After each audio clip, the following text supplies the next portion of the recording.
Ah, you know what old Jack Burton always says at a time like this? Come on, then!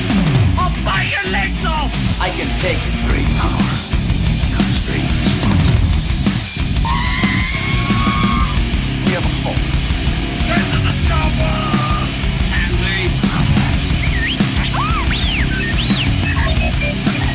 the flesh wound. I am the Father.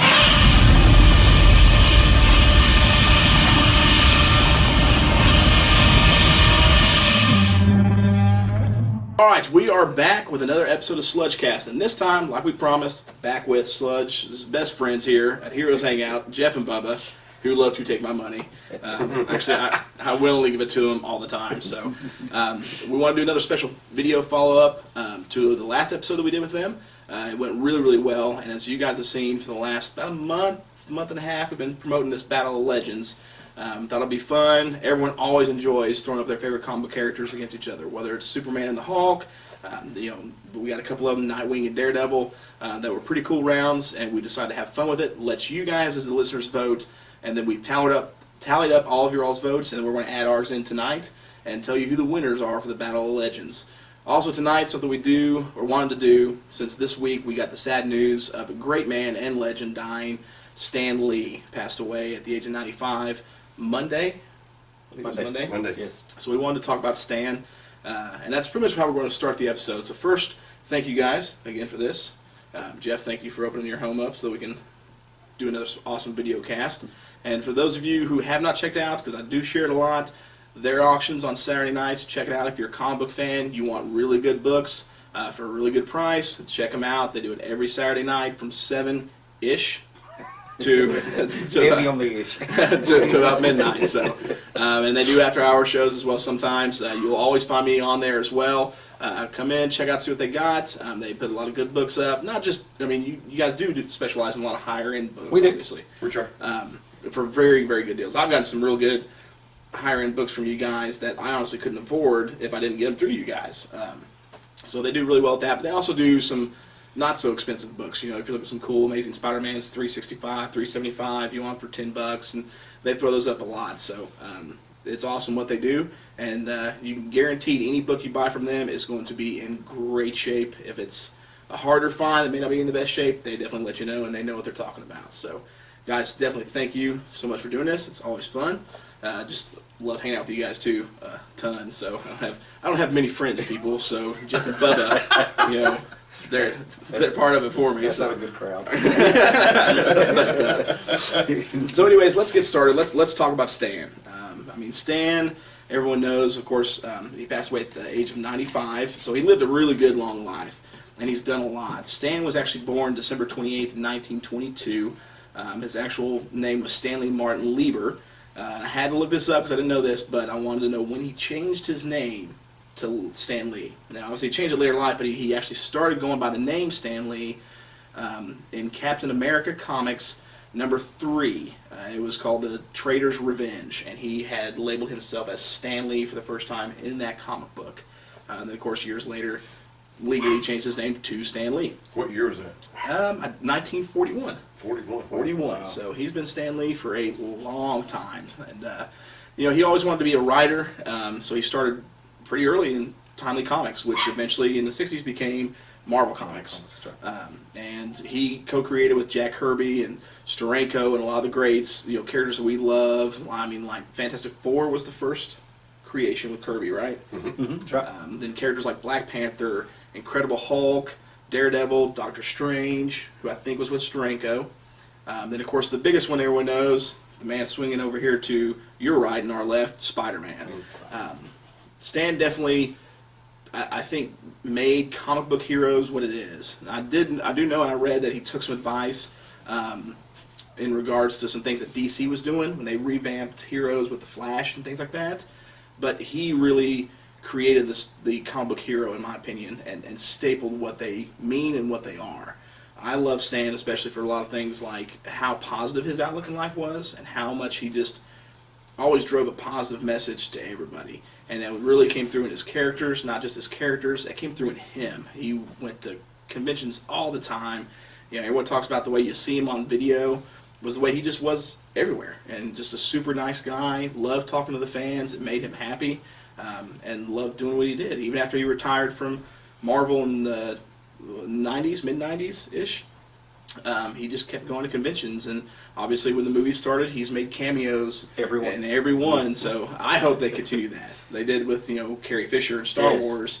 There's that fan theory that he's Uatu from The Watchers, and I think that's a pretty cool fan theory. I don't know if that's really well. Kevin Feige has stapled or said, yeah, I can agree with that, right. Of him being the Watcher from all of them, because you even see him with the Watchers in which Guardians Volume 2, Guardians of the Galaxy Volume 2. I think that's right. I can't remember. So I think it's pretty cool. So hopefully, I really hope they continue his cameos. I think that would be a cool way to honor him.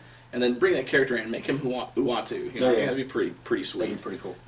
I did read that he had already shot his Avengers. Yes. Oh, this awesome. next one. It's already done, whatever it is. And there's one other. Oh, Captain Marvel. Yes. He's in it He's too. already shot 2 more, so you'll see him 2 more times. At least. Awesome. 2 more times. Well, you got to think about it too. Somebody put something on, and I end up sharing it. The next time we see, Captain Marvel, we'll be, or even Avengers, we'll see Stan for the last time on film, and we'll see that first in memory of. Yes. And then every nerd across the galaxy is going to be crying in their theater seat, because I'll be one of them. Because he impacted not just, our lives with the characters that we love, that were our childhood heroes, and then characters we continue to adore into our adulthood, but millions of lives worldwide have been affected by this single man. And I don't know personally of anybody who is a bigger name or legend among comic books than Stan himself. He's the pinnacle. And I don't think any of us would be sitting here right now. We wouldn't be doing what we're doing if he hadn't have done what he did. No. And you wouldn't be here with us The modern day. if we weren't doing what we're doing. Right. So you gotta think of it in those terms. It's almost like the Christmas tree effect, where down here he did something 60 years ago, but down here it's allowed us to do what we do with this. Yeah, well, that's very, very true. And even our kids. My boys. Well, one was the Flash, but one of them was Spiderman. For Halloween this year, because he loves the characters. The characters mean so much to so many people, and yeah, it did. It started with one man with one vision, and he did so much, even with the Comic Code Authority. They ended up making changes because of the man himself, of Stan Lee. I know he pushed back on a lot of the things back in, was it the 50s or 60s? 60s. Because you got to think Spider-Man 298, 98, 99 were the drug issues, where they actually didn't receive the comic book code stamp. And then Stan Lee kind of helped bring real life things into comic books, and that's what kind of helped them shape what we see as the Comic Book Code Authority today. Yeah. I think it's one of the things I love most about Stan's characters, which people love Superman, and even though he's not one of my favorites, but he's a lot of people's favorites. But he's such to me, even though he's Clark Kent, he's not the most relatable character. And you look at Stan's creations, like even the Hulk, Bruce Banner. That's someone who deals with anger and rage, and causes him to become the Hulk. And we can all relate to that because we all deal with that on a daily basis. To things like Spider-Man, the responsibilities that come with the powers that he has, and then we all have our own responsibilities in life every day. So he really did. He really brought real life things into characters that made them very approachable, very believable characters, which I thought was very, very awesome. What about you guys? What's something that stuck out most with Stan and his characters that you just were like, man, if I could say one thing about Stan Lee and it'd always be remembered, this is what I want to say, or say things to Stan about? It would be thanks for humanizing the characters, giving the alter egos as much comic book time as the actual hero, and like you say, deal with day-to-day problems. Yeah. Every one of their characters deals with everyday problems, and to ground them like that makes the hero more believable, and I like that part too. And everybody does, obviously. And I have to agree with Jeff. That's why I've always liked his work. Everything is relatable to everyday issues, and it's always not just about, again, like you said, Superman. Superman, a different planet, a different, all these special powers, the crystals, but Spider-Man, he was a regular kid. He was a kid that got picked on every day, and people still face that. And one happened chance, bit by the spider, and he becomes super. But he's still a regular kid. Yeah. So Huge loss. Huge loss. Huge loss. In, Yes, it in the was. world of comics, that's for sure. I mean, I was very upset. I mean, as a 45-year-old grown man, you know, when I see Stan Lee's passed away, I mean, it was. It bummed me out. It's one of those things that, you know, I mean, there's key things that through our lives that we'll always remember. For me, like when Michael Jackson passed away. Yes. You know, I know there was always those things about him, but from Michael, even though I'm a metal fan, he always inspired me musically on many levels, and even my daughter. And so when he passed away, that was huge for me. You know, I remember where I was, what I was doing, and it's the same way with Stan. Stan has impacted my life since I was a little boy, and I'll remember where I was. I was sitting at my desk at work, and the news came through my phone, and I was just like, wow. You know what I mean? Turned around to my wife and said, "You're not going to believe who just died." And of course she was like, "Who?" I'm like, "Stan Lee." She's like, "Who?" I'm like, "I've really got to teach you." But, you know, so it's a huge thing because, yeah, there'll never be another Stan Lee ever, you know, so that's a huge loss, and he'll always be remembered. I mean, we'll always have his characters. So that's a great thing to have the legacy that he's got to continue on. It's just truly, truly amazing, and it was cool to see. You know, from the moment he passed away, I know on my Facebook feed and Instagram and I check a lot of pop culture sites, news sites daily. Everything all across the internet was just nothing but Stan. You know, rest in peace, or memoirs, or someone saying thank you. It's just, it flooded everything.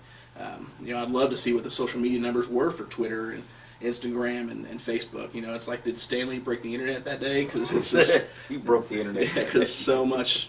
That's all I saw all day long. Was he the last one of the founding members Yes, of Marvel? that's as far as I know. He was The last one of, you know, you got your Steve Ditko, Jack Kirby. because Steranko come in later. Yeah. Right, yeah, he wasn't originally yeah, there. He's he the last. wasn't original, but I thought that was my thought. He was the last surviving member of the original Marvel team, Yeah. of the original superheroes. The ones that still are the biggest Yes. today, and will continue on. So, one thing that's really cool, and we definitely wanted to show you guys too, Marvel, you know, of course, made a statement about Stan's passing, and they shared a video online that was quite an amazing video, quite a moving video. It was pretty short, it's like 4 minutes, 5 minutes. They really got to the point on who Stan was and how much he's going to be missed, and we thought it'd be really cool to end out this thank you to Stan with this video, so check it out. I'm Stan Lee. I've been writing stories for the young generation for the past 30 years. During this time, I think I've learned a lot about what young people think. More importantly, I think I've learned a lot about what young people are. We're going to try to present a voice that somebody will listen to. The voice is needed. We hope it will be ours.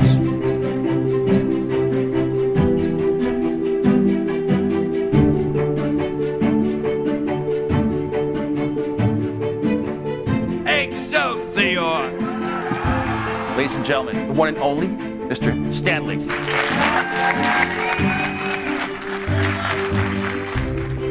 Stan was doing one of his panels, and they asked me to come up and just say hi to him. Felt a little goofy, but I came up, I shook his hand. I think the microphone caught it, but I whispered in his ear. I said, "Hey, they just wanted me to come up here and shake your hand, but while I'm up here, I want to say thank you. You saved my life." Because the life that I have today, there's a direct line to that first comic book to here. Well, Stan's best creation was always Stan. As a creative figure is one thing. Stan as a personality was able to somehow tap into his own larger-than-life, self-effacing and self-aggrandizing at the same time personality. As I would describe it, that P.T. Barnum aspect of him, it's just something he infused the group with, and it's something that the people who followed him have been able to kind of keep that energy going. I think Stan Lee is going to be an icon, what he represents, what he was able to accomplish. He built American mythology because stories are really what stay with us. Those characters that he created and what he infused Marvel, the brand, with have always shown through. Even if they have superpower, they have to be believable. What they do has to be what any normal person would do in those situations. And the idea that he championed all kinds of different voices, all kinds of points of view, and the concept of diversity and equality and conversations about, you know, social politics, all these things he had been doing for years, and now it's at the forefront of everything that we talk about. I just think he was just connected in that way, and he was connected to who his true audience was and who he was really writing for. He complemented that with always being hopeful, with his own first-person personality of being Stan. My earliest memories of Stan were reading those soapboxes. You felt like he was talking directly to you and no one else. What I didn't realize was that there was a kid behind me at the candy store reading the same thing, feeling the exact same way. His ideology was very clear. It was very black and white, how to be good, how to treat people equally. And that's a really powerful impact, to lean into the light as much as you can, even if there's darkness all around you. In writing the soapboxes, I used to just talk to the readers, anything that came to my mind, just to make the books not seem like something cold and aloof and it's something you buy and you throw away. I wanted them to feel buying a Marvel book was like visiting an old friend. Without that, we wouldn't be experiencing the success we had today. People like that, creative geniuses like that, you can't help but walk away learning lessons.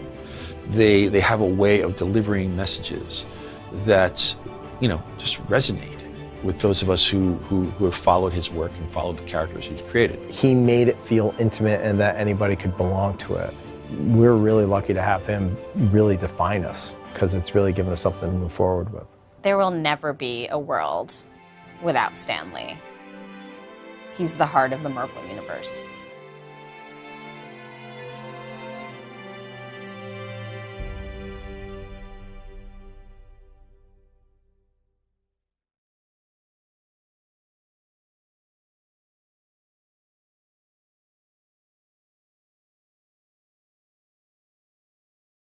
All right, so I hope you guys enjoyed that. I know when I watched it, it pretty much almost moved me to tears. But again, just before we move to the next thing, just want to say, Stan, thank you for all that you've done for millions of people around the world, and the things that even in your passing you will continue to do. So, anything else you guys want to say about Stan? Very well said. Very well said. Yeah, I was going to say, you summed it up. Awesome. Well, guys, let's move on. This is the thing that you guys have been voting for the last month and a half. It is time for the DC Battle Legends. Picked this up from Bubba, actually, a little while ago. The DC versus Marvel that they did back in the 90s. It was a sweet crossover that day. I was surprised when that came out. I was like, man, did DC and Marvel really agree to do this? You know, this is pretty cool. You know, how difficult was that, too, for them to sit down in the creative room and go, okay, well, you got Superman and Hulk. Who's going to win? You got, who gets to choose at this point? So all Marvel characters. Yeah, it should have been all Marvel characters. But there's a couple DC ones. I mean, like they deserve to win. So we tried. Of course, we got a couple ballots on there. 15 rounds that were ones that are kind of givens. Again, Hulk from Superman.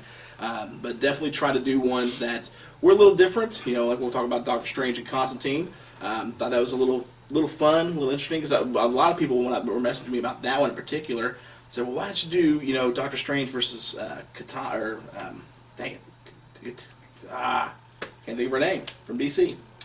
Zatanna? Zatanna. Oh, Zatanna. Zatanna. I was like, that probably would have been a better one. I was like, but I think Constantine would have been pretty cool. Seeing the positive character that Doctor Strange is, and then the very negative character that John Constantine is, and the attitude, it would have been great to see those two butt heads. So we're going to go through this. Of course, now as you're watching this, for the listeners who are listening, you won't be able to see this, obviously. But you should see at the bottom of the screen, I will put in there for you each round as we go through it. You will see each round, and then you'll see the winners. Now what we're going to do is, we've already tallied up your all's votes. We're going to go through and discuss why, or who we think would win with each round, and why we think they would win. And we'll add our votes into it, and then tell you who each winner is at the end of each round. So let's go ahead and get started. We'll go from 15 to 1. Round 15, Man-Thing versus Swamp Thing. I went ahead and just want to do this one first because this is very personal to me, because I think Man-Thing wins and it's my show, so that's it. But no, we can't do it that way. But I voted based on that. That was pretty our vote too.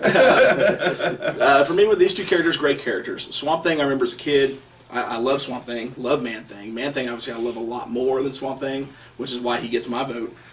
But if I look at it in a practicality sense, I think between those two characters, and of course we're talking about the Alan Moore Swamp Thing, the original one. I know the 52 Swamp Thing, New 52 got a little different, but we're talking about the originals here on this one. To me, both are kind of indestructible. Man-Thing heals pretty quickly and almost instantly. Swamp Thing not as much, but he still heals. You chop his arm off, it's going to grow back. They both get their powers from the swamp, so that's where the battle obviously would be. The further they get away from the swamp, the weaker they get. So it's going to be on their turfs, together, button heads. I think the one up here for me and why I chose this, if I took out my love for Man-Thing away, was Man-Thing's, he's almost impenetrable. You've seen characters that have shot at him or punched through him, and it's like it just doesn't faze him. Almost like he's got that form, but he's almost like a glop. He can be pushed through and nothing really happens to him. But for me, the one kicker was his power. The moment Swamp Thing, of course that's if it happens, but the moment Swamp Thing gets a sense of fear in him, he's toast. Man-Thing's going to burn him up like there's no tomorrow. So that's why Man-Thing got my vote. And that's the reason he got my vote too. So that's why. Because what about you, Jeff?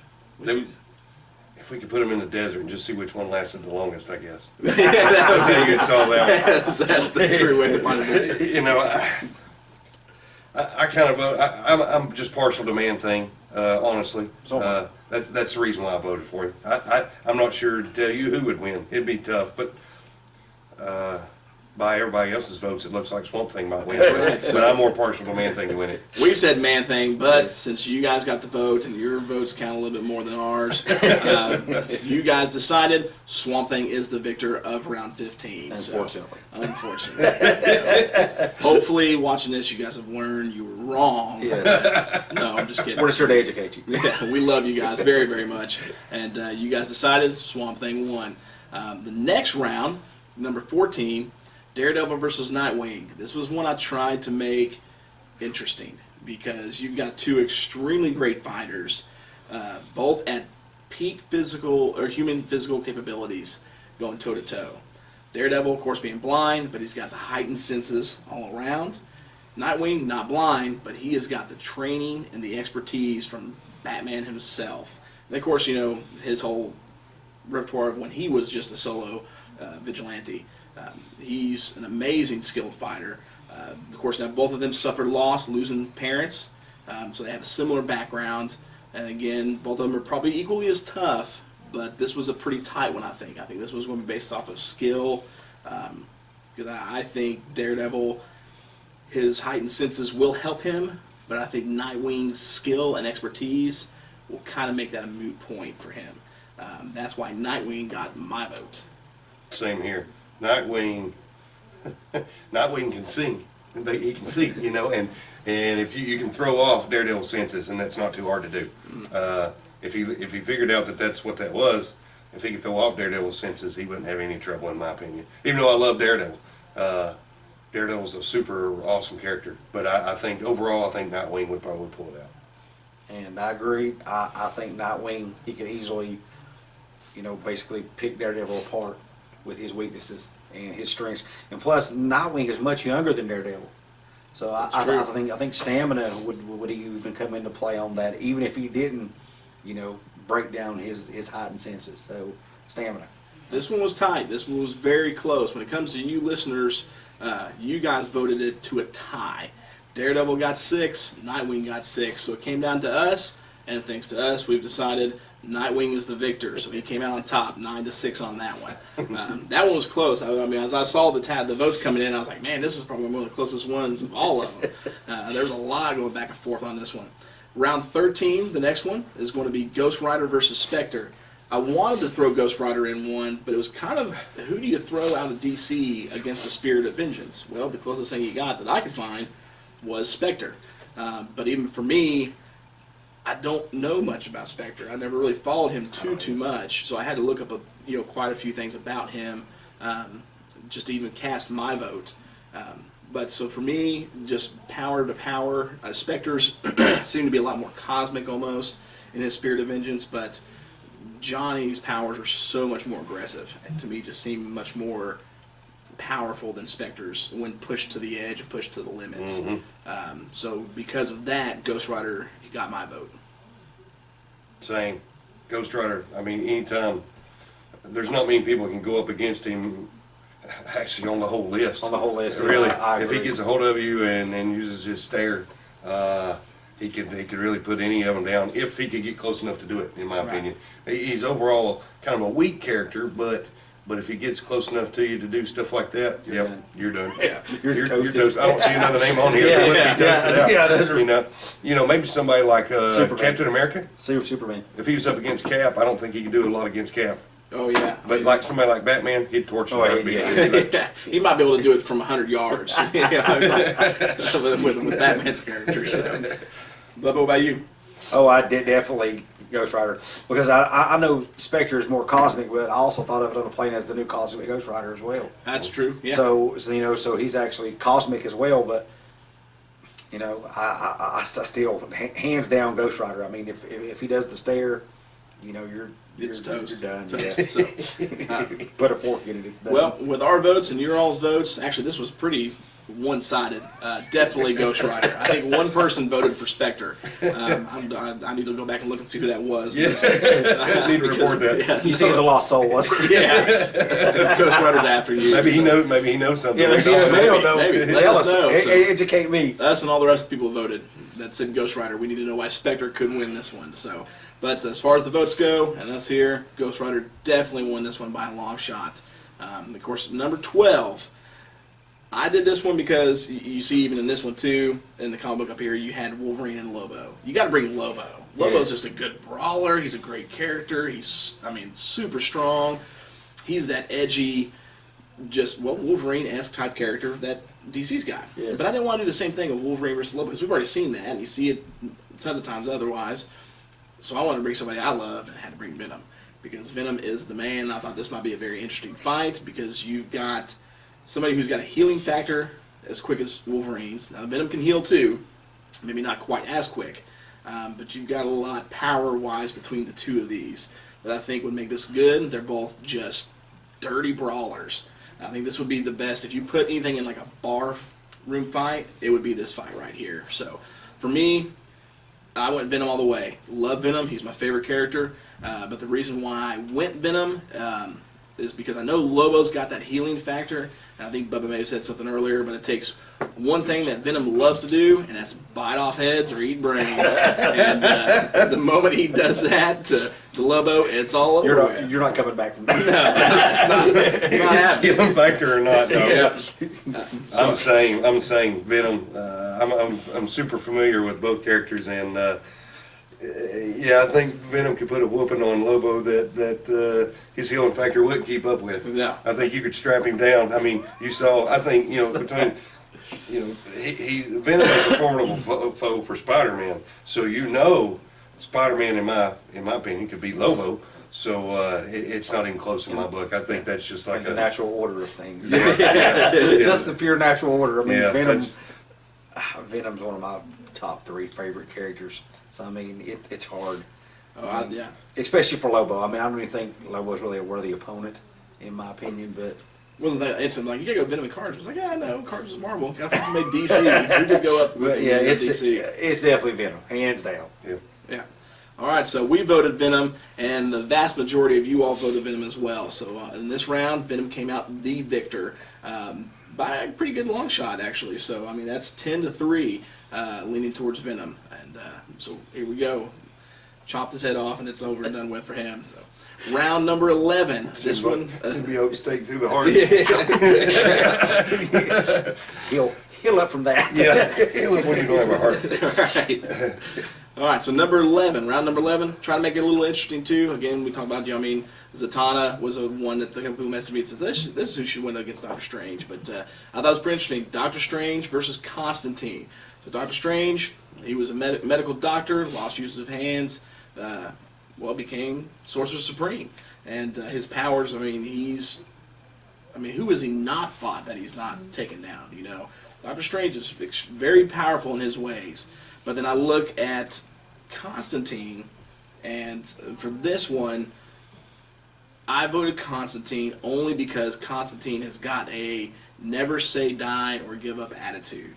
Now, he doesn't have as much of mystical powers in the positive realm as Doctor Strange does. Of course, his are much more darker powers. So I think with that edge of the darker powers and his no give up attitude, plus he could easily throw somebody for a loop just by talking to you, throw you off your guard. I had to give the edge to Constantine just for that. I think sometimes Doctor Strange may overthink himself too much to try and get through a problem, to where Constantine is just run and gun. And I think in the battle of a run and gun, if Strange doesn't have the time to stop and think ahead and things like that, that Constantine would come out on top. I think it'd be close, real close.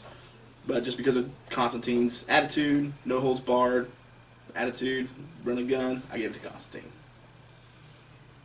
Well, and in Constantine's defense, I don't know the character as good as you do, but some of the things that I've seen, I've read in some of the books, Doctor Strange's books, and even his movie, some of the things that I didn't think about, and you're talking about, even with the reality stone and things like, or the time stone, I mean, if he could actually and twist you back, he could twist you back. He to, manipulates time and space. Yeah. So he could. Yeah, you get to something like that, and it's like he could reset the battle at any point and keep it in a loop, and he would always win. Or throw you in the mirror dimension. Or throw you in a mirror dimension. Very, very true. So that's the kind of things I think. You're right. I mean, the planning part of it, didn't think about it like that, because he is kind of a precise or a doctor thinking kind of man. So, but if he ever got the shot on you, if he figured out how to do it and got the shot on you, you'd be about Pretty done. toast, yeah. Yeah, but your guy you could potentially take him out before he got to that point. I guess. I really don't even think it would come down to a power for me when I was contemplating. It was more Constantine's mouth. I mean, like he just will make you mad. There's nobody he doesn't make mad. And it keeps you off your toes. So it was not even a power thing for me. It was just, I mean, if I'm fighting somebody like that, I'd be like, oh, I wouldn't even think straight. Bubba? It's Doctor Strange. Like I say, the whole manipulation of time, space. And he can actually, like Jeff said, put you in a mirror dimension, and he can actually manipulate the reality that you even think that you're in. Mm-hmm. So I mean, to me, it's just no contest. It's got to be Doctor Strange, and I'm sorry you as the host. And it's okay. Are wrong. I'm wrong on this one. When we include you as the votes, DR Strange. Doctor Strange definitely came out the victor on this one. So you guys voted. Even though it's my show, I lost this one. That's okay. So sometimes you got to root for the underdog. That's right. All right, number 10. This is where we start getting a little bit more of the bigger dudes. 10, of course, you got to go Speedster versus Speedster. You go Quicksilver and the Flash. This one was kind of one-sided as well, and you said something earlier before we started, which I completely agree with, which is probably why he got my vote. For the Flash was just how fast he is. I mean, he can travel through time. Quicksilver just isn't quite that fast. He isn't fast enough. I do think Quicksilver, because of his background, is a more brutal and efficient fighter than Barry Allen is. Mm-hmm. So, I mean, if he got a chance to get a hold of the Flash, I think that would change the tide, but that would be the only way. He's got to, but he can't keep up with Barry's speed.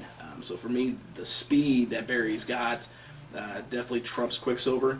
Even though I think if you took the speed away and went man-to-man brawl, Quicksilver would tear him down. I agree with that. But because of the speed, Flash all the way.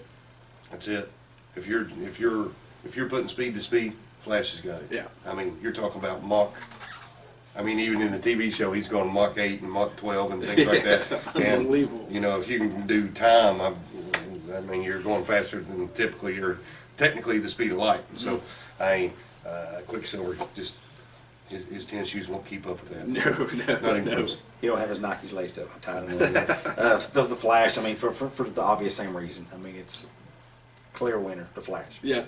And you guys voted the same way. There was one person who voted Quicksilver. Don't remember who you are, but it was kind of odd. We don't know what your thinking was, but this one was Might have been the same person that bit upon Constantine. Or Spectre. Yeah. It's the same thing. Yeah. Somebody loves the underdogs. This was heavily voted. Flash won. I think this one was definitely a no-brainer on that one, even though they're two really cool characters. Flash definitely comes out on top. And now we're moving to round number 9. This one, to me, was difficult. I tried to put something, and a lot of people, when they first started thinking it, I don't think caught my mindset of this one. But you had to bring in Green Lantern. You got to kind of bring everybody from the Justice League into these battles. So who do you throw up against Green Lantern? And to me, I thought one of the most interesting ones would have been Spider-Man. And my vote went to Spider-Man on this one, and this is why. Now, we know that without the ring, no matter which lantern it is, he's just human. Okay, so can't compete with Spider-Man without the ring. Spider-Man's got to get the ring off of him one time. And if there's anybody smart enough, quick enough to do that, it's going to be Spider-Man. The other thing to me was, with the lanterns, they're only as powerful as their constructs. So they've got to be focused mentally. Now, Hal Jordan obviously is the best of the best when it comes to this. But so if there's anybody who could distract you just enough to prevent you from creating a construct powerful enough, I think it's going to be Peter Parker. Those quick whips, how many characters has he made mad and helped turn the tide of a battle just by talking? You know what I mean? His speed and his little one-liners. Oh, yeah. The little one-shotter. It's constant, you know what I mean? So for me, with, the constructs can be so much more powerful than Spider-Man and take Spider-Man down. But Spider-Man's strength, his speed, all he has to do is get that ring away from him one time. It's all over. And then to prevent from constructs, he's just got to break his mentality. I think Spider-Man's pretty good at doing that too, so that's why Spider-Man got my vote. That's a good idea. I never thought about that. Web up his finger and pull his finger completely off his hand. Yep, that's all said and done. Bring it on. See, I thought this through, guys. I really. I don't know. I just those rings, or there's an infinite amount of things that you can do with those rings. Spider-Man's fast, and obviously my favorite character, but there's just too much you can do if you've got somebody like Hal Jordan behind that ring, and I think he would eat you up with some type of green machine, that he created right in front of Peter Parker while he was swinging. Sooner or later, I think if he wasn't able to get a hold of that ring, it wouldn't take long for Green Lantern. I voted for Green Lantern. I just, even though I like Spider-Man, I just think Green Lantern would chew him up. I got to say Spider-Man, because if he could evade Green Lantern long enough, the power of the ring he can't recharge the ring. That's true. So if he doesn't have his lantern, he runs out of power, so he has no more constructs. So for me, all he's got to do is just do Spider-Man. Outlast. He's just got to do Spider-Man. That's all he got to do. Just got to be Spider-Man. That's all said and done. So I've voted Spider-Man. Don't mind. So even though we voted Spider-Man and we're right, but that's okay. Come on. It was close. But you guys vote, and it is tough. You know what I mean? It's. Well, there's 7 wrong. There's 8. Yeah, now, there's 8 wrong people. 8 wrong people. Yeah. But this one came out with Green Lantern on top. So I think that is a really good fight. When you take all factors in to play on that one, that's a fight I would love to see on screen. Yes, I think it would be very, very good. I do think it's probably been a little bit closer than what the tallies were, but definitely with the tallies, Green Lantern came on top. So Hal Jordan definitely for the win on this one. Sad day. Sad day. Stan Lee and now this. All right, so I'm on round number 8. We decided to bring the ladies in, and went Captain Marvel against Wonder Woman. This one was heavily one-sided, and I can really see why.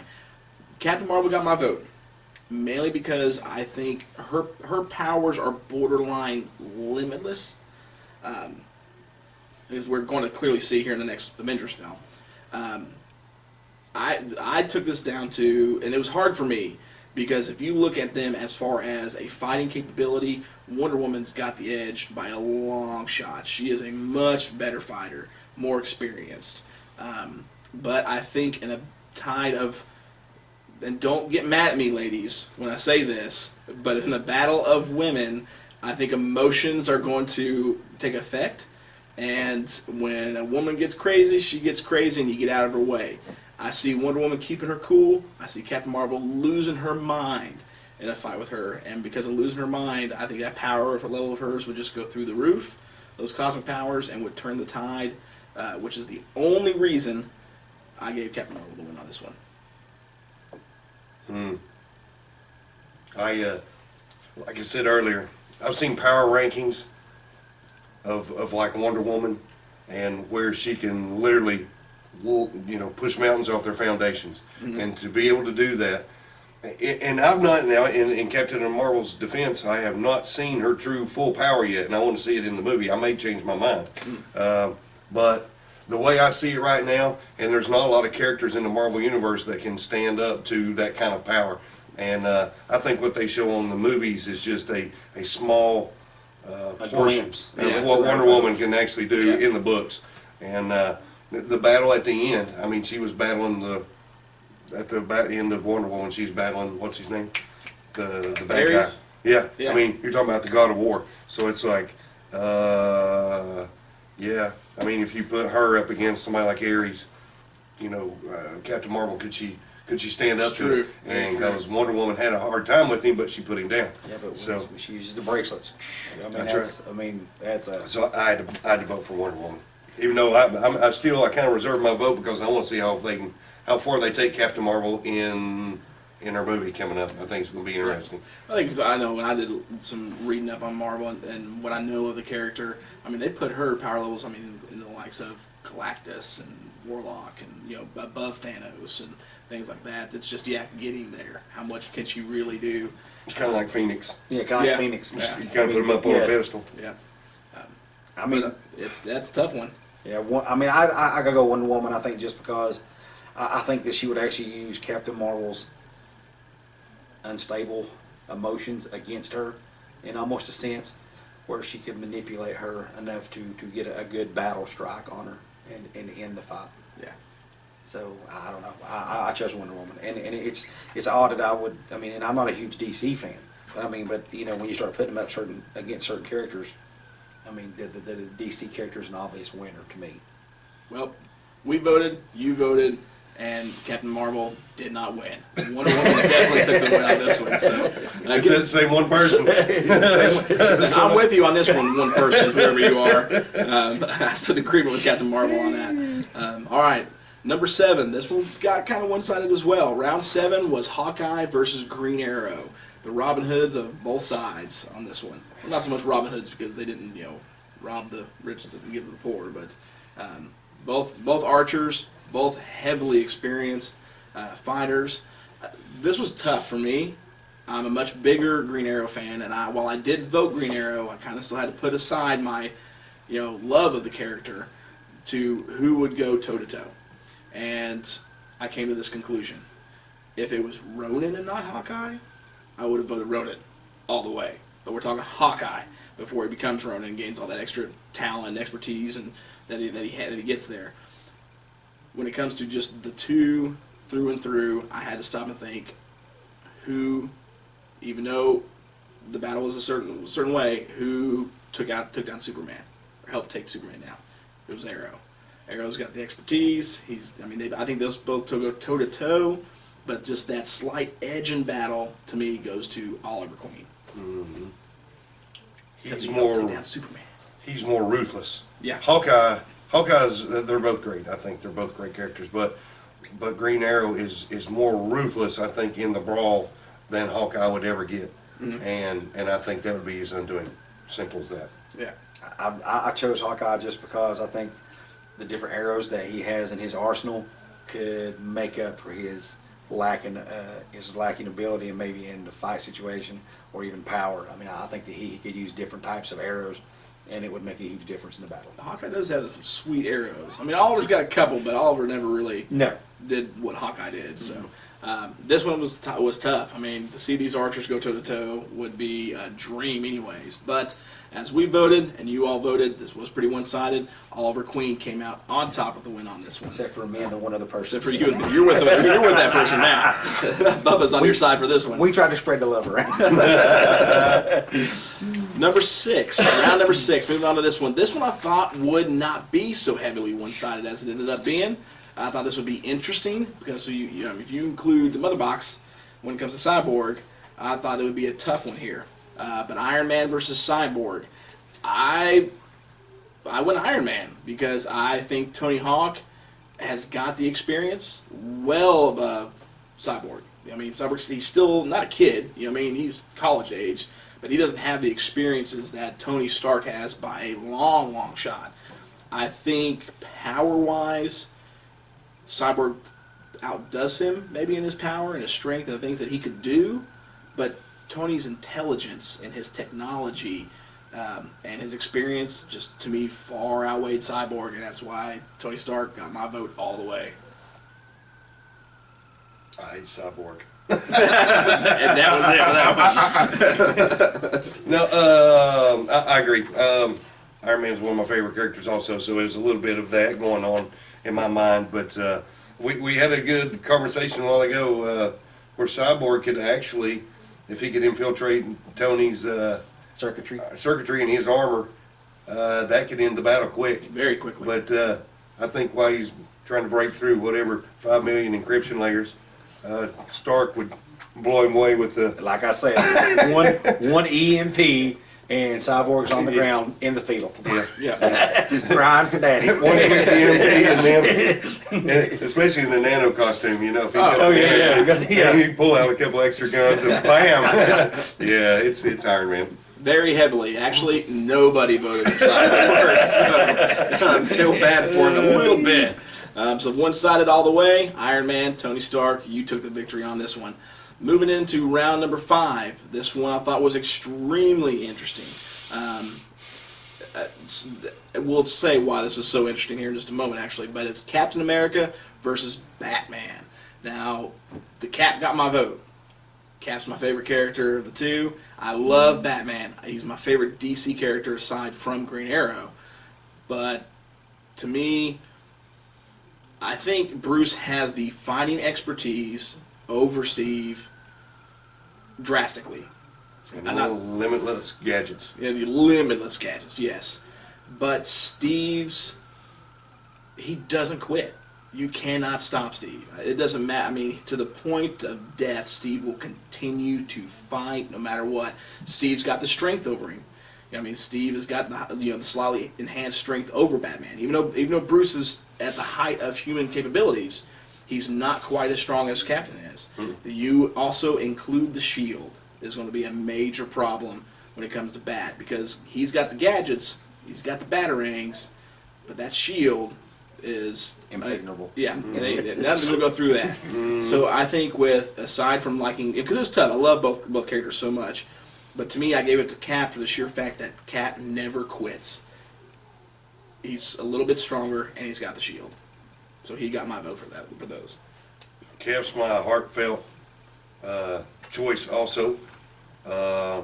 Like I say, with Batman with limitless gadgets, and you start even throwing around, hey, he's got a Batmobile and a Batcopter, the Bat Cycle. Yeah, he's got everything limitless on him, but like you say, there's not much. If Cap could get near him, I think he'd kill him. Well, at least wound him. I say beat him in the fight. Cap would never kill him on purpose, I don't think, but I think he would. I thought once Cap could get close enough to him, like you say, Batman is human. Well, he's the height of a human, but he's not superhuman like Cap is. And if Cap could get a hold of you, I mean, he could break your arms and things like that. Oh, yeah. And then game over for Bruce. So that was my pick. I went with Cap. See, now I feel like Captain America has more fight experience because he's fought from the Nazis to modern day. I mean, to today. I mean, that's how much fighting experience. Well, I think maybe I should have been like in the training as far as the styles. The assassins. I just feel like that Captain America is just hands down just a better fighter. If you were just going hand to hand, of course Captain America win. But you give Batman his utility belt, Captain America his shield, and I don't think he could beat him. I just don't think he could. Now, if he called Wonder Woman, they might be able to beat him. At that point, yes. So my vote goes to Captain America. All right, so this is why it was so tough, because this is the only round tonight that has no clear victor. You guys voted, we voted. It was a complete draw between Captain America and Batman. And I think it's extremely interesting, because if you look at the characters that we've got through the night, all 15 rounds, even Hulk and Superman, great characters everybody loves. Spiderman, who I think is probably a more beloved character than either Captain America or Batman. This was the fight where it came toe-to-toe and never was a victor on this one. So that was pretty close. Don't know what to tell you. I apologize, guys. Not enough votes came in, maybe. Who knows? But this one came to a draw. It's the only draw of the night, but this was a tough one. So don't know what to say about that one. I think that would be a great, great fight to see, Captain America and Bruce Wayne. So That's a good movie, man. If they could do the rights to that, that'd be like off the charts. Could you imagine? Yeah. You're talking the most wholesome hero on Marvel's side and the Dark Knight. You know what I mean? That would be it's according if you portray him as the Dark Knight or the '80s Batman. You know. Well, yeah, You know, true. yeah, but I mean, if you had like the dark side and and the cap, Now, if you did the dark Batman, Dark Knight, yeah, That would be so good. That'd be a good one. I would love it. I would pay so much money to see that movie. Charge me $20 to see it. I don't care. So, all right, we're getting close to the end here. Moving into round 4. This one, Thor versus Aquaman. We decided to go, demigod god type scenario with these two. I thought it was cool, polar opposites. You got the god of thunder, and then you got the king of Atlantis with the powers that he's got. For this one, kind of one-sided. I voted Thor mainly because I know Aquaman. He's fought Superman. He's gone toe-to-toe with him a little bit. I think Thor could as well, but to me, I just see Thor taking him down. Because I used to joke around. I still joke around all the time that Aquaman just has the powers of Barnacle Boy and Mermaid Man. But he's nothing more than a SpongeBob. Yeah, he's just a SpongeBob character. But I mean, in all honesty, Aquaman is a great fighter, great leader. They both have an awesome weaponry. If he's got the trident or if Thor's got the hammer, I think this would be a pretty even fight between the two. In all honesty, but I think. This is one of the ones that would go for quite a while when it comes to a fight. And I think just when it comes to battle-hardened, hours of fighting, who comes out on top, it's going to be the God of Thunder all the way. He's just got a little bit more edge to Aquaman, in my opinion. Especially with the hammer. One good hit with the hammer, man, and you're toast. It's done. It's done. Like I said, it's Thor all the way for me. Lightning and water don't mix. So, so if Thor could, wherever Aquaman's at, especially near the water, is where he's the most formidable. Yeah.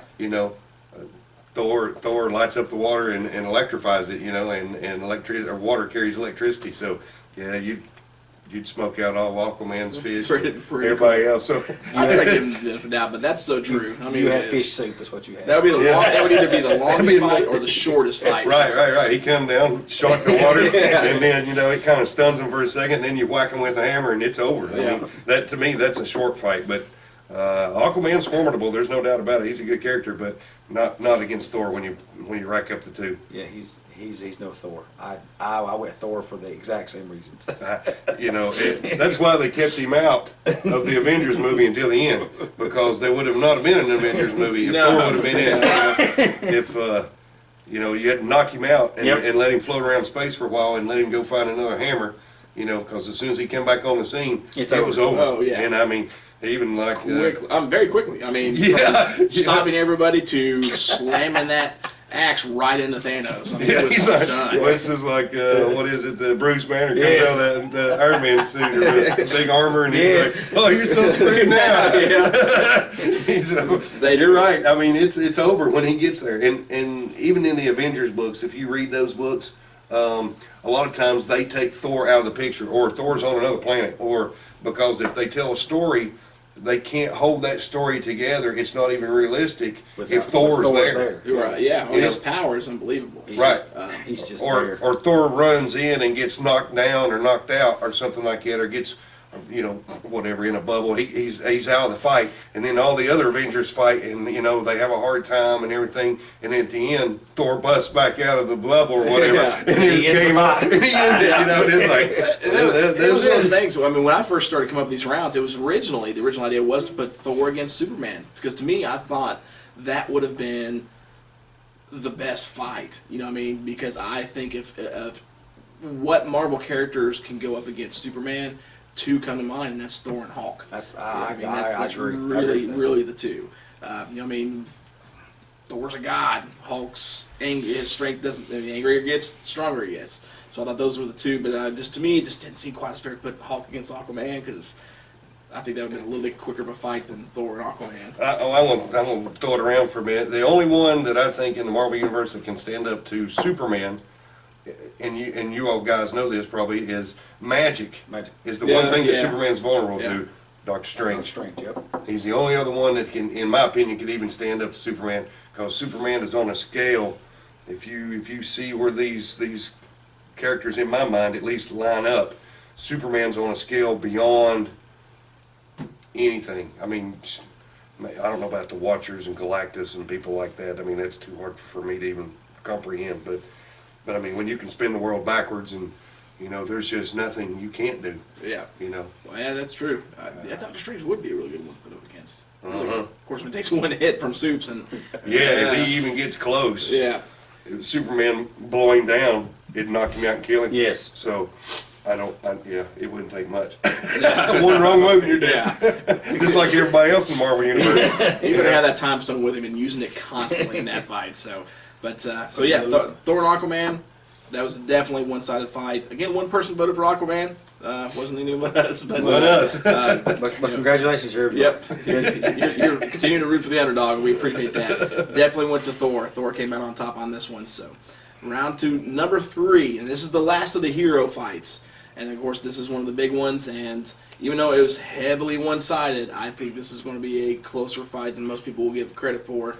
Hulk and Superman. Hulk got my vote. I know Superman is he's Superman. His strength is out there. But to me, the only person that can match the strength would be Hulk, just for the sheer fact that the angrier he gets, the stronger he gets. And I just can't imagine the Hulk fighting Superman not getting angrier. I mean, the moment he gets angry, he's fighting him, Superman keeps stopping him, he's going to get angrier and angrier. At some point, I think if Hulk can hold out long enough, at some point he will get that strength edge, and then he'll become the victor. But he's got to hold out until that point. And that, to me, is going to be the key factor. But that's why I gave the vote to Hulk, is because if I can imagine him holding it out long enough, he would eventually top Superman when it comes to strength and take him down. Maybe Hulk is made of kryptonite. Did you ever think about that? The green? Yeah. I did not. That is in my opinion, I voted for the Hulk. I'm sorry, I voted for Superman.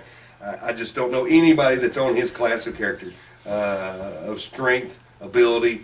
There's nothing hardly that Superman can't do. And the flying, if Superman was getting hurt, he'd go into space, rest for a couple hours, go get some more strength, come back down, and shoot him with one eye and kill him. I don't know of anyone else that can even stand up to Superman. I really don't. Even though I like the idea, and you're right, the Hulk gets angrier and angrier, but I would envision not so much being physical to physical with Superman. Superman burn him up with his with his eyes, just blow a hole through him right quick, and he's back to Bruce Banner, and then you slap him around on the ground like he did Loki, Yeah. Puny God. Yeah. Well, I have to disagree with you. It's going to be the Hulk. And let me just tell you why. I just recently watched on Netflix Hulk Planet. Planet Hulk? Oh, man. He actually fights Battery Billy. He fights him. And he takes the full brunt of the lightning. And you know what he does? He whoops him. Yeah. Yep. Yeah, you need to watch it. And when Hulk bleeds, it's green, so it may be kryptonite. And wherever Hulk's blood drops, something grows out of the ground. So I don't know if he's growing baby Hulks. It doesn't really get into that. That would be scary. But I'm just saying, anybody who can take all the lightning of Valhalla and harness it and keep on rolling, I think he'd break Superman in half. Thanks that Hulk's got mine. And to me, it's a tough one.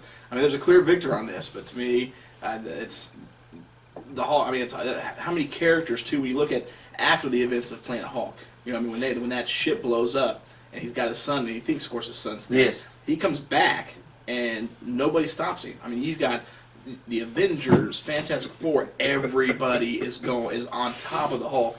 Nothing stops the man. I think at some point, even with Superman, again, with his anger, if you threw on the likes of the Avengers, Spiderman, Fantastic, you throw everybody at Superman, he's going to eventually come down, I think. But at that point, that the anger level Hulk was, again, that's why I voted for the Hulk. He's unstoppable. And that's how I feel. Even with the heat vision of Superman, he would punch Superman's eyes crossed. And Bubba, right there, we got it. But again, me and Bubba were the only two that voted for the Hulk. So, and we're the only ones that really know our comic book characters, I suppose. Not everybody has fully developed a good sense. This one definitely came out clear victor to Superman.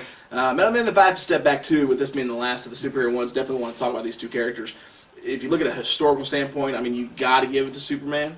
I mean, he's I the agree. first. He's the first superhero, man. I agree with that. Truly unstoppable, but I've been around longer than you have. I should be the victim. But so anyways, that's the end of the heroes. And here's something I've never really seen anybody do. When you see these battles, online time to time, and different shows will do it. The comic books, obviously, we've got. Never really seen any cool villains fights between DC and Marvel, that I can think of. So I thought, let's do that. Let's throw a couple rounds of villains in here. So we're going to bring these up, and you guys voted on two. The first one, this was a very heavily one-sided battle, particularly with these two, but we're going to argue against it. Green Goblin and Joker, I thought was pretty cool. Joker was the first one in my mind, and my thought was, well, who could we throw up that would be cool to throw up against the Joker? And just the Goblin came in. I thought the Goblin would be a good pick. Now, I mean, Norman Osborn, Harry Osborn, I really didn't go that deep into it. When it comes to these two characters, I went Goblin, and I think we all kind of can agree with this. One pumpkin bomb, and Joker's done. Joker's human. Yeah, but I stop and think about the Joker, and if I imagine these two in a fight, this was where it was difficult for me. Is as crazy as he is, I think his not caring to actually dying is an advantage to him in a battle. To him, even if he dies, if it goes out great, he loves it and he's okay with it. You think about Batman, the Red Hood movie. That end scene there, he's about to blow them all up and he's loving it. He's like, I want to die. This is great. I'm taking out, Jason Todd and Batman. This is the greatest thing ever. That psychotic part of him gives him an edge, I think, in a battle. Which Goblin's got to an extent, but not to the severity that Joker does. Right. But then Joker's also a mastermind. He thinks so much through. Never once can I think of Batman going into a battle with Joker and not have to fight through this maze of stuff that the Joker's set up for him. Because he truly is. He is just a criminal mastermind and a great strategist when it comes to battling.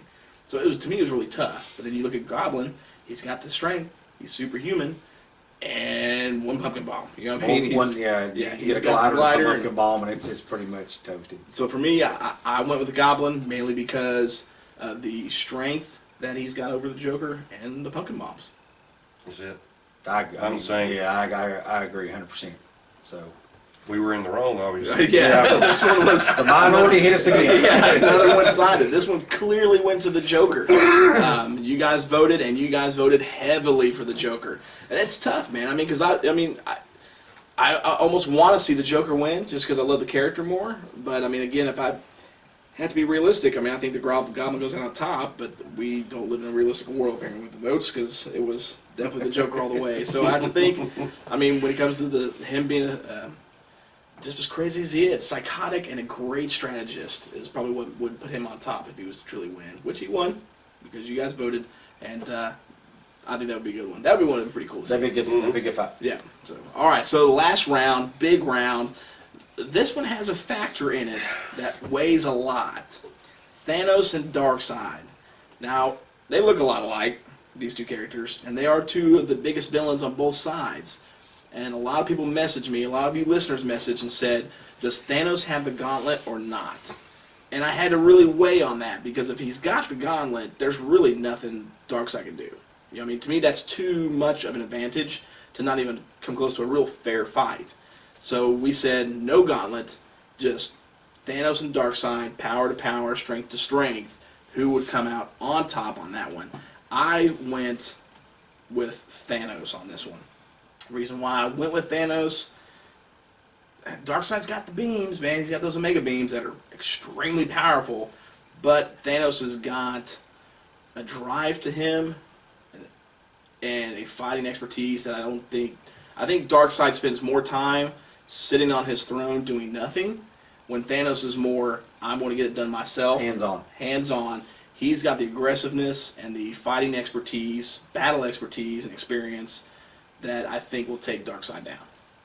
If it was hand-to-hand, true to true. Because, Darkseid's got the Omega beams, but Thanos has got the experience to know how to fight up against that. Because I think that would be Darkseid's only ace in the hole.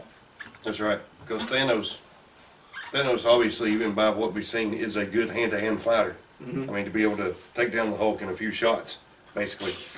Without the gauntlet. Without the gauntlet. And but Darkseid, like you say, is as equally powerful. I don't know about his fighting ability, but the beam, see, that's a one-up. You know, without the gauntlet, Thanos is just a big, strong, baddie, good fighter. There's nothing else. He's superhuman, but there's nothing else, like you say, with the beams or any of these other Thanos doesn't have any of that. immortally kind of utilities that he can rely upon. And like you say, that's almost like Superman's Beams. eye beams. Yeah. You know, it's about the same. So it's the one up he's got, and like you say, I mean, it's pretty easy to aim your eye beams. So you know, if you're looking at them, bam. But that's why I picked Darkseid, because I just thought, well, strength and fighting ability, they're probably kind of on the same, but there's your one up, you know. Yeah. And if they're that close to each other, bam. I thought Right in the face. I took Thanos just because It's Thanos. he beat the Hulk. You know, I just feel like that. That was like a chump fight, wasn't it? It really was. He's like, come on, punk. But no, I mean, for me, Thanos, I mean, look at the galaxy he's covered, taking all these planets. You know, I mean, how in Darkseid was going to have to do something to get him to slow down long enough to get him with the beams. I mean, all he's got to do is keep moving, in my opinion. Yeah. And then punch him in the eyes and cross up his eyes like Superman, and it's all over. Wasn't Thanos created? Wasn't that a joke that Thanos was created from the Darkseid character? If I'm not saying, yeah. They actually liked it and liked him so much they actually Wanted a character like him and created Thanos. right. Yeah. Just more powerful. When you look at me, Was it Jim Starlin?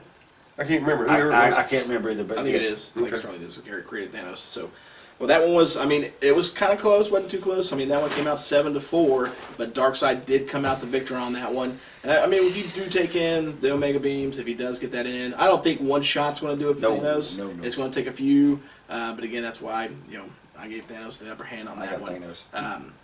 And the two of you listeners definitely voted for Thanos too, so we're with you. Thank you. But that one definitely came out on the dark side as the victor on that one, which is pretty. I mean, that'd be a good fight. It'd be a good fight. It would. Perfect, so, perfect battle scene there. Something I want to talk about too. Actually, Jeff or Bubba, if you guys can tally up how many DC wins versus Marvel wins, if you can count those For real quick. us? Yep, totally forgot to do that. Or just in total, as far as the victories. No, I didn't write the victors down. Oh, okay. Well, we've got and you've got the final so, count though. Yep, so we'll go through them. So, real quick, just mark them down so we can count them. Right. Round 15, Man-Thing versus Swamp Thing. Swamp Thing came out the victor on that one. That's DC. Yep. 14 was Daredevil versus Nightwing. Went to Nightwing all the way on that one. DC. 13 was Ghost Rider versus Spectre. That went Ghost Rider. Chalk one up to Marvel. Round number 12 was Venom versus Lobo. That went back to Venom all the way on that one. One bite of the head. Round 11 was Doctor Strange and Constantine, with Doctor Strange coming out on top. Marvel again. Number 10, Quicksilver and the Flash. Heavily went to the Flash on this one. DC. Number 9, even though I think it was a little one-sided, Spiderman and Green Lantern. DC Definitely went to Green Lantern on that one. Very heavily one-sided on this one. Round 8, Captain Marvel versus Wonder Woman. Went to Wonder Woman all the way. DC again. Round number 7, Hawkeye and Green Arrow. Heavily Green Arrow as the victor on that. DC again. Number 6, Iron Man and Cyborg. This was the only one that had no votes for one character. This was Marvel's Iron Man all the way. Number 5, this one's going to be tough. That was a tie between Captain America and Batman. There was no victor. So nobody gets a point. Round number 4 was Thor versus Aquaman. Thor the victor on that one. Round number 3, Hulk and Superman, with Superman definitely outweighing the Hulk on that victory. Round number 2, Green Goblin versus the Joker. The Joker heavily outweighing the Green Goblin, and is an odd victory in my opinion. A lot of wrong people. And then, and round number 1, Thanos versus Darkseid. Darkseid coming out the victor on that as well. So wrong people. definitely been really, really good. Yeah. We've got it right here. Of all 15 rounds, wow, we got 1 that was thrown out. 9-5. DC trumps Marvel on this. That's incorrect. That's hard. I mean, I agree, but you know, if you guys, and I mentioned it to these guys off camera before we started, I've seen these games where they've got power rankings, and if you see how they describe the power of DC characters versus Marvel characters, it's not even in the same realm. You know, Superman can move planets and stars, and you know, and blow out, you know, whatever, He you can know, create blow a the black rings hole. off of Saturn and things he like can that. create a black hole. Right, Yeah. and you know, even the strongest Marvel character No, can't even get close to that kind of stuff. And that's the only reason why I have a hard time. But what we talk about, yeah, I could see if it could really come together, if one could beat the other. But even some of the weakest DC characters, we always used to joke is like Alfred could beat Spiderman by the way he ranks, you know, on the power scale. And it's like, it's just unbelievable. Well, it's crazy to think about. I mean, when you look at it too, I mean, if you look at it from well, comic books and pop culture in general, Marvel is so much bigger. I mean, we look at the vast masses, but yet, and I do see it heavily a lot of the times too, DC always comes out on top. Because, yeah, I mean, even with the ones you've seen the power rankings, I mean, and tonight, DC came out on top over Marvel by Almost 2-1. Yeah, almost 2-1 on this one. I think if Batman would have won, it definitely would have been 2-1, which is very, very interesting. But this may actually prove where these are more believable characters. Yes. Yep. Where these characters, DC characters, are so far out there. Oh, they're superheroes. There's no doubt about it. And there's, you know, I guess some people look up to something, but at least these guys are the ones that are believable, and Because they're relatable. They're grounded. Yes. They're grounded in some type of reality. Where so many more, you know, that might be a point to kind of That's think very about. true to think about that. I mean, yeah, definitely. I mean, because if you put them together, I mean, Marvel definitely has, and I think that even backs it up and shows that they've got the more believable characters, but DC's got the more powerful, extraordinary characters. Mm-hmm. But because they are so extraordinary, even though we love them, we can't relate to them as much as we can the Marvel characters that we see. It's like we say on our show all the time. Somebody's like, "Oh, I only collect DC," and I'm like, "That's the only person I ever heard say that before." I mean, most people collect Marvel. They have 1 or 2 DC characters they like, and that's who they collect. But That's one of my collection too at the house. That's the way it is. I mean, when it comes to DC, it's Swamp Thing and Robin for me, or then Nightwing. I mean, you know, Dick Grayson is who I collect. I understand from the local comic book stores around here, they DC outsells Yes. Marvel here locally, which is That's- unbelievable. Yeah. Even though we're huge Marvel fans, and there's nothing to say that there's nothing wrong with DC. DC's got great characters. Oh, yeah, like you great say, characters. they're just not grounded like Marvel characters are, and that's how I entered into the comic book world. So that was kind of like the norm for me. So I didn't enter in on the grand scale of superhuman, and Right. maybe that's what I'd be used to if that's the way I just happened to come in. But in this case, I wasn't. But yeah, they actually outsell Marvel books here. Marvel. That is crazy. Yeah, so what I'm saying is, I've got about 9,000 DC books. If you're looking for something, let me know. I got the way. I got plenty. Let me know. Well, guys, you did the votes on it, and hopefully you guys enjoyed it. I had fun doing this, you know, for the past month with you guys. I love being here doing it with you guys. I think it was great. It was crazy to see the overwhelming victory that DC had over Marvel. I think it's because, you know, I mean, yeah, I love Marvel characters. I mean, we're all, the 3 of us, much bigger Marvel character fans than DC. But again, DC's got great characters. I mean, you know, go back to Hawkeye and Green Arrow. I mean, I'm going to pick Green Arrow all day, every day. You know, I think he's just a much better character. You know, again, because he's brutal, but very cool to see. Now, if there's one fight that we didn't talk about tonight, or even characters that we did talk about tonight, and this is what I want to talk about before we end this podcast, is if there's one dream fight you can throw together of 2 characters, who would it be? Like, we got to look at the wall here, because if you haven't noticed, a lot of great characters on the wall in their collections up here. I think that's tough. Deadpool. Yeah, that's definitely where I was going. I was going. Deadpool and Batman. Wouldn't that be a cool fight? Oh man, that would be awesome. Now you know there's a fan film of that online. Have you guys seen that? There is. Yeah, Deadpool. We'll have to watch that here. Catwoman. I would say. I mean, that was my first. When I look back, saw Deadpool. I mean, Against anybody. I mean, you can rip Deadpool in half, and what's he doing? He's still coming out. Like Deadpool and Wolverine. That'd be funny just to watch.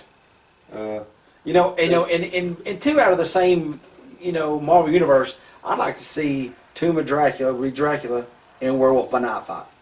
That'd be well. That's an issue, isn't it? Yes, it is. Okay. But I mean, a movie. Oh, I mean, that would be just, awesome. Yes. Absolutely awesome. I love the Werewolf by Night ones. I mean, 'cause they had some great ones. I mean, well, he went against Quasimodo. That's a great classic. I mean, all the, and that's what I tell people all the time. You know, the Plug art. I mean, even Plug is in ManThing.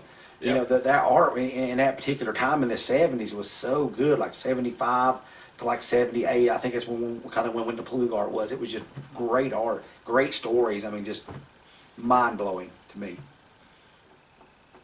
That's tough. I mean, I'd like to see one like Moon Knight. Oh, Like Moon Knight, would be great. maybe the Punisher or something like that. Oh, that'd be great. I don't know. that'd be good. Or even Moon Knight and Spectre. Yeah. Moon Knight and Spectre would be cool. Or even That'd be a Daredevil. really good one. Moon Knight and Daredevil. Moon Knight and Daredevil, yeah. Get that'd them be on the good. same plane. I would like to See? see, and this is one for me, I was thinking about this too, because I was like, I'm going to ask the guys too, who's two characters you would love to see crossing the universes fight? I don't even know who I'd pick for this character to fight, but I would just love to see it. I'd like to see Howard the Duck fight somebody. Just a great Howard the Duck fight with, Batman. Who would you throw up? Howard the Duck could beat him. I think so too. Versus the Fantastic Four. Listen, I'm just not saying that because I got a whole run of Howard the Duck right now and I need to sell them. No, I just like Howard the Duck. Howard the Duck to me is he's just a fun character. Very much so. Kitty Pryde. Yeah, and I kind of like Kitty Pryde. They're just fun characters, and I think that needs in every comic book, and that's why I like the crossovers with him. I think characters like that bring a comic book back down to kind of, and I know there's no such thing as a talking duck, but still, with all the fantasy of everything else, I think it brings it kind of back down. I don't know. I like it. I love the character. Love the movie. The movie is hilarious. I love the movie. It's so good. So, if I had to pick, I was thinking about this one character, and I try to go outside of DC. Bringing everybody in: DC, Image, Valiant, Marvel.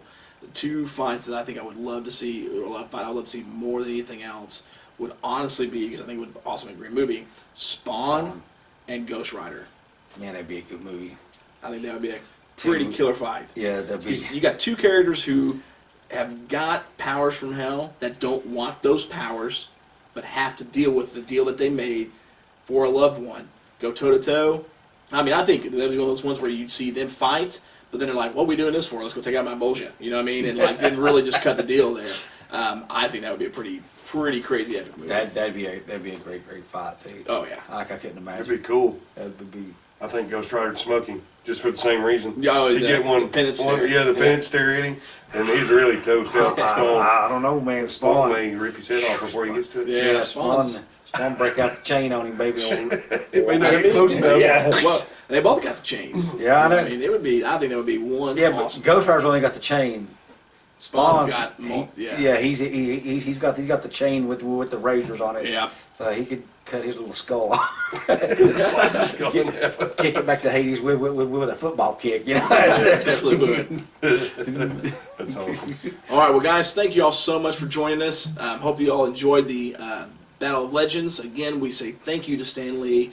Definitely rest in peace. I saw an awesome meme the other day, and I can only pray that Stan's in heaven right now. I believe that he is, but it was a really cool little meme. It shows him walking up to heaven's gates, and God says, "Kid, you make some pretty good universes of yourself." I've seen that. I thought that was pretty cool. So again, Stan, thank you for everything you've done for us, and will continue to do for us, even though you've passed. Listeners, fans, thank you guys for listening. Hopefully you've enjoyed this Battle of Legends. Make sure and comment on this tomorrow when we post this, or as you're listening to it, and let us know if there's any cool fights you think would be cool. Start messaging to me. Maybe we'll do another one of these again in the future.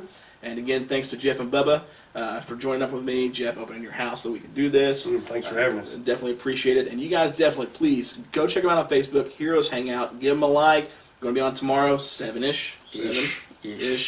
So you'll see them. I'll be there with them too, checking them out and see what comics they have for sale. But we definitely appreciate it and want to say thank you and good night. Good night. Good night. We have a fault.